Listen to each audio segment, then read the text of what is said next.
ರಾಜ್ಯ ರಾಜಕಾರಣದಲ್ಲಿ ಶುರುವಾಗಿದೆ ತಿಮಿಂಗಲ ವಾರ್. ಮಾಜಿ ಸಿಎಂ ಎಚ್ಡಿಕೆ ತಿಮಿಂಗಲ ಹೇಳಿಕೆಗೆ ಗೃಹ ಸಚಿವ ಡಾಕ್ಟರ್ ಜಿ ಪರಮೇಶ್ವರ್ ಈಗ ಟಾಂಟನ್ನು ಕೊಟ್ಟಿದ್ದಾರೆ. ತಿಮಿಂಗಲ ಇದೆ, ಸಣ್ಣ ಸಣ್ಣ ಮೀನುಗಳು ಬಲೆಗೆ ಬೀಳ್ತಾ ಇದ್ದಾವೆ, ತಿಮಿಂಗಲು ಬೀಳಬೇಕು ಅಂತ ಹೇಳಿದ್ರು ಒಬ್ಬ ಕಾಂಗ್ರೆಸ್ MLA. ಅದಕ್ಕೆ ಕುಮಾರಸ್ವಾಮಿ ತಿರುಗೇಟು ಕೊಟ್ಟಿದ್ರು. ಆ ತಿಮಿಂಗಲ ಯಾರು ಅಂತ ನನಗೂ ಕೂಡ ಗೊತ್ತು ಅಂತ ಹೇಳಿದರು. ಎಚ್ಡಿಕೆ ತಿಮಿಂಗಲ ಯಾರು ಅಂತ ಹೇಳಿದ್ರೆ ಮುಗಿದೋಗ್ಬಿಡುತ್ತಲ್ಲ, SIT ತನಿಖೆ ಆಗಬೇಕು, ಕಥೆನ ಮುಗಿದೋಗ್ಬಿಡುತ್ತೆ ಪ್ರಕರಣದ್ದು. ತಿಮಿಂಗಲ ಯಾರು ಅಂತ ಅವ್ರಿಗೆ ಗೊತ್ತಿದೆ, ಅವರು ಬೇಕಾದರೆ ಹೇಳ್ಬೋದು. ಅವ್ರು ಹೇಳಿದರೆ ಎಲ್ಲವೂ ಕೂಡ ಮುಗಿದು ಹೋಗುತ್ತೆ ಅಂತ ಗೃಹ ಸಚಿವ ಪರಮೇಶ್ವರ್ ಹೇಳಿದ್ದಾರೆ. ಪ್ರಜ್ವಲ್ ರೇವಣ್ಣ ಎಲ್ಲಿದ್ದಾನೆಂಬುದು SITಗೆ ಗೊತ್ತಿದೆ, ಪ್ರಜ್ವಲ್ ಎಲ್ಲಿದ್ದಾನೆ ಅನ್ನೋದು ನಿಮಗೆ ಗೊತ್ತಿದ್ರೆ ಹೇಳಿ ಅಂತ ಪರಮೇಶ್ವರ್ ಈಗ ಕುಮಾರಸ್ವಾಮಿ ಹೇಳಿಕೆಗೆ ಟಾಂಟ್ ಕೊಟ್ಟಿದ್ದಾರೆ.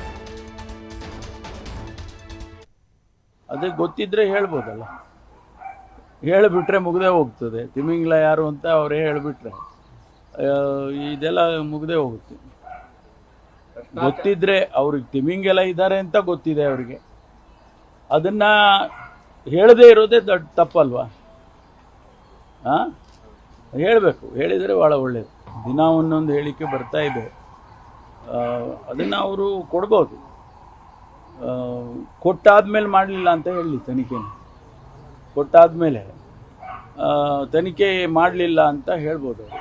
ಒಂದು ವೇಳೆ ನಾವು ಮಾಡದೇ ಇದ್ದರೆ ಕೊಡಲಿ ಅವರು. ಅದೆಲ್ಲವನ್ನು ಕೂಡ SIT ಕ್ರಮ ತಗೊಳ್ಳುತ್ತೆ.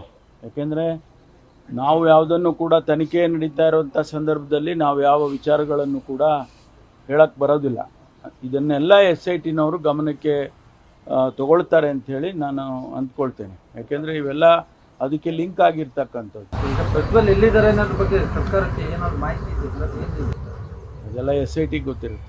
ಅವರು ತನಿಖೆ ನಡೆಯುವಾಗ ಅವ್ರು ಯಾವ ವಿಷಯ ಹೇಳಬೇಕು, ಯಾವ ವಿಷಯ ಹೇಳಬಾರ್ದು, ಅದನ್ನು ಸಾರ್ವಜನಿಕ ವಲಯಕ್ಕೆ ಯಾವ್ದು ಬರ್ಬೋದು, ಯಾವ್ದು ಇರಬಾರ್ದು ಅಂತ ಹೇಳ್ತಾರೆ. ನಿಮಗೆ ಗೊತ್ತಿದ್ರೆ ನೀವು ಹೇಳಿದರೆ ಸಹಾಯ ಆಗುತ್ತೆ.